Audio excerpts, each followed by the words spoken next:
Marietta, Mehanni, and this week's muscle conditioning tip is going to be all about working our back muscles. We're also going to incorporate a bit of upper body work as well. So what we're using today, we're using a Swiss ball and we're using this thing called a Gymstick. The Gymstick is a fiberglass stick weighing 400 grams with a couple of latex tubings on either end with bands that can either go around your feet or your hands. And today I'm going to put them around my feet. So just placing around the arch of each foot. It's a clever piece of equipment that's come all the way from Finland, designed by a couple of athletes, and you can use it on just about anything, including a Swiss ball. So what we're going to do now is I'm actually going to get behind the ball.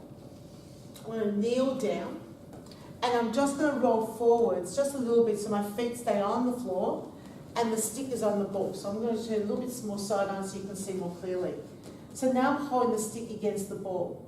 Now just before we move any further, I want to explain how you use a Gymstick.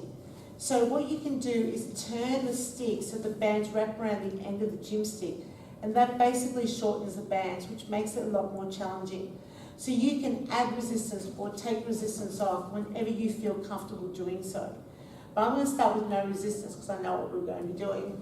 So ball, stick against the ball, just holding it there in place. In fact, it feels really good just to hold it there. It's almost like a stable platform. And I've got my feet on the floor. Now, I'm going to lift one leg up and down off the floor. So I'm going to lift up and release. Lift up and release. Now, an alternative for this, if you feel really super unstable, is to place a stick on the floor. But you're not going to work your back muscles as much here. So I'm going to hold it there, and now, because I've lifted my torso up slightly, so this is for those people who are more familiar with using the Swiss ball, and you want a really good workout through the core. This is going to be great for stability training as well. So lifting one leg up at a time.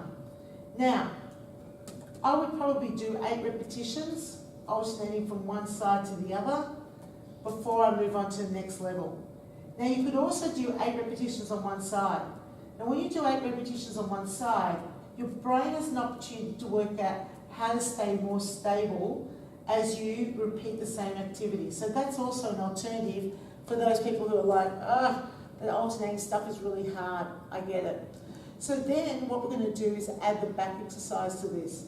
So I'm just going to walk myself a little bit further forwards. You want to make sure that you're on a non-slip surface, so your shoes are not going to slide on the floor. Now if you're having challenges, grab yourself a yoga mat, which is sticky, put the ball and put your feet on the yoga mat at the same time. This flooring is great, and I've got shoes that have got good grip on them, so I'm not having any challenges with that today. So I'm here, I'm going to place my elbows underneath the Gymstick. I'm also going to add a little bit of tension. Now the tension feels good to do because it's going to help me with the lifting up as well. So I'm here, I lift up and I lower down. Breathe out, lower down. Breathe out, lower down. Now I'm feeling my rectus spinae muscles really working. So there's a lot more load and a lot more effort here than I normally would have if I didn't have the Gymstick. It's also not appropriate to necessarily hold weights against your chest, although you can do that. This is better because I can feel the tension through my entire rectus spinae rather than just in my lower back. My arms don't have to work that hard to hold it there.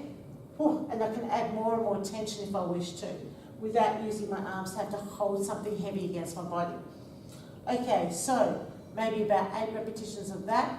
Where do we go from here? Well, we can add a shoulder press. So, wide grip here, we can lift and press. Come back down.